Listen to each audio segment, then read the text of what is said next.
Hi hello నమస్తే star news Telugu channel కి welcome. నేను జర్నలిస్ట్ మధుగాని రాణి. ఇక సమ్మక్క సారలమ్మల నిలయమైనటువంటి మేడారంలా గతంలా అంటే కొన్ని రోజుల కిందట 4 లక్షల ఎత్తైన చెట్లు కూలిపోవడానికి 7 గంటల ఆ టైంలా భూకంపం రావడానికి గల కారణాలు మనం అసలు ఏమనుకోవచ్చు? నిజంగానే ఆ తల్లుల కోపానికి అంటే ఇది ఒక కారణం అనే అనుకోవచ్చునా? అక్కడ ఉన్న భూకంపం అదే కాకుండా హైదరాబాద్ కి కూడా రావడం వెనుక అసలు కారణాలు ఏంటి? ఇక చూసినట్టయితే మూలుగుల భూకంప కేంద్రం మళ్ళీ ప్రకంపనలు తప్పవా? మరి శాస్త్రవేత్తలు ఏం చెప్తున్నారంటే ఇక తెలంగాణ ఆంధ్రప్రదేశ్ లా భూకంపం అయితే వచ్చింది. ఈ సంగతి అయితే అందరికి తెలిసిందే. ఇక కొన్ని జిల్లాలల్లా సెకండ్ల పాటు భూమి అనేది కంపించిపోయింది. ఇక ఉదయం సరిగ్గా 7 గంటల 27 నిమిషాలకు కొన్ని ప్రాంతాలలో భూకంపం అయితే సంభవించింది. ఇక గోదావరి రివర్ బెల్ట్ లా భూకంప తీవ్రత అధికంగానే ఉన్నది. తెలంగాణలో గిట్లా ములుగు జిల్లా మేడారంలా భూకంప కేంద్రం ఉన్నట్లు గిట్లా భూకంప పరిశోధన కేంద్ర అధికారులు గిట్లా వెల్లడించిండ్రు. ఇక రెక్టర్ స్కేల్ పైన భూకంప తీవ్రత 5.3గా ఉన్నట్లు గిట్లా గుర్తించిండ్రు. ఉపరితలం నుంచే 40 కిలోమీటర్ల దిగువన భూఫలకాలలో చోటు చేసుకున్న కదలికల కారణంగానే భూకంపం సంభవించున్నట్లు గిట్లా అధికారులు అయితే అనుకుంటున్నారు. ఇక సెప్టెంబర్ 4న ఇందాక మనం అనుకున్నట్టు మేడారం పరిధిలో ఏకంగా 4 లక్షల వృక్షాలే కూలిపోయినాయి. ప్రస్తుతం గదే ప్రాంతంలో భూకంప కేంద్రం ఉండటం పట్ల ప్రజలైతే మామూలు భయాందోళనకైతే గురవుతలేరు. తెలంగాణలోనే పలు జిల్లాలలో ప్రకంపనలు అయితే తెలంగాణలోనూ భూకంపం సంభవించింది. మరి ఉదయం ఉమ్మడి వరంగల్ జిల్లాల స్వల్పంగానే భూమి అయితే కంపించిపోయింది. ఇక ఏం జరుగుతుందో అర్థం కాక ప్రజలైతే చాలా భయంగానైతే గురవుతున్నారు.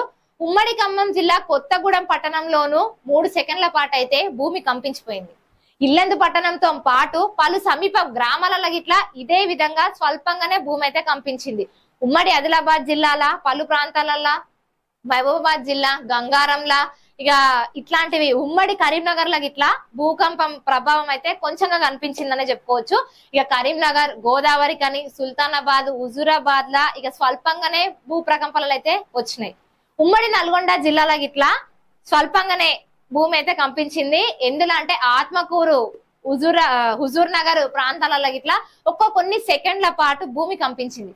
అట్లనే హైదరాబాద్ లో గిట్లా బోరబండ, కార్మిక్ నగర్, యూసఫ్ గూడ, సికింద్రాబాద్, బేగంపేట, ఇక హిమాయత్ నగర్, రాజేంద్ర నగర్, హయత్ నగర్, దిల్సుఖ్ నగర్ ప్రాంతాలలో గిట్లా సేమ్ ఇదే విధంగా భూ ప్రకంపనలు అయితే జరిగినాయి.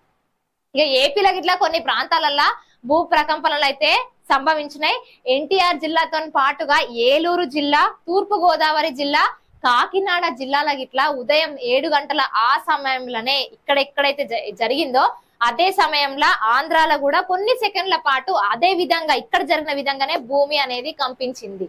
ఇక జూన్ 2లా తెలంగాణ, జూన్ 3లా ఏపీ, ఇక సేమ్ జూన్ 3లా ఏపీ. దేశంలోనే భూకంపాలు సంభవించే ప్రాంతాలను 4 జోన్లుగా విభజించింది నేషనల్ జాగ్రఫికల్ రీసెర్చ్ ఇన్స్టిట్యూట్. ఇక వాటిలల్లా జోన్ 2, జోన్ 3, జోన్ 4 జోన్ కాగా కేటగిరీ చేసింది. జోన్ 5లో సంభవించే భూ ప్రకంపనల తీవ్రత అత్యంత ఎక్కువనే ఉందనుకుంటా. ప్రాణ ఆస్తి నష్టం గిట్లా తీవ్రంగానే ఉంటదట. తెలంగాణకు జోన్ 2లో ఉంచింది. అంతే, చాలా తక్కువ భూకంపాలు అయితే వచ్చే ప్రాంతంగానైతే గుర్తించింది మన తెలంగాణని. ఇక్కడ 5.3 తీవ్రతతోనే భూకంపం అయితే సంభవించి ఆశ్చర్యం అయితే కలిగిస్తున్నది. అటు ఏపీ రాజధాని అమరావతి ప్రాంతంలో ఇక జోన్ 3 పరిధిలోనే ఉన్నది. అంటే ఇక్కడ ఇట్లా ఓ మాదిరిగా భూకంపాలు వచ్చే అవకాశం అయితే ఉన్నవని తెలుస్తున్నది. తీవ్రత 7 వరకు అయితే ఉంటదట. ఇక మళ్ళీ కూడా ఇదే ప్రకంపనలు వచ్చే అవకాశం అయితే ఉన్నవని శాస్త్రవేత్తలు కూడా నిర్ధారిస్తున్నారు. తెలంగాణలో 5.3 తీవ్రతతోని అట్లనే మరికొన్ని భూకంపాలకు ఇట్లా వచ్చే అవకాశం ఉందట. ఎన్జిఆర్ఐ భూకంప అధ్యయన విభాగం అధిపతి పూర్ణచంద్రరావు ఇట్లా స్పష్టం చేసిండ్రు. ఇక ప్రజలు భయపడాల్సిన అవసరం అయితే లేదనే అంటున్నారు. దీన్ని పెద్ద భూకంపంగానే భావించాలి, కానీ తెలుగు రాష్ట్రాలలో ఇంతకంటే పెద్ద భూకంపాలు ఇట్లా సాధారణంగా అసలు రావట.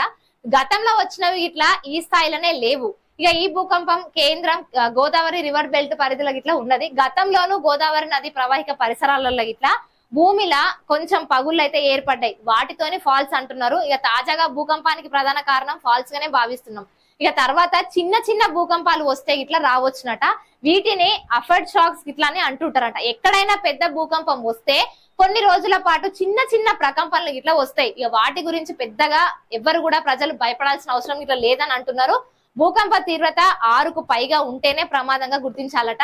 ఉభయ తెలుగు రాష్ట్రాలలో జోన్ 2, జోన్ 3లో ఉన్నాయి. ఇప్పటి వరకు మన దగ్గర చిన్న చిన్న భూకంపాలు మాత్రమే వచ్చినాయని ఇట్లా శాస్త్రవేత్తలు అయితే అంటున్నారు. మరి చూసింది కదా, వీడియో ఇట్లా నచ్చినట్టయితే వీడియోని లైక్ చేయండి, షేర్ చేయండి. కింద కనిపిస్తున్న కామెంట్ సెక్షన్ లో మీ విలువైన కామెంట్ రాసి మాకు పంపండి. అట్లనే మనందరి స్టార్ న్యూస్ తెలుగు ఛానల్ ని సబ్స్క్రైబ్ చేసుకోండి.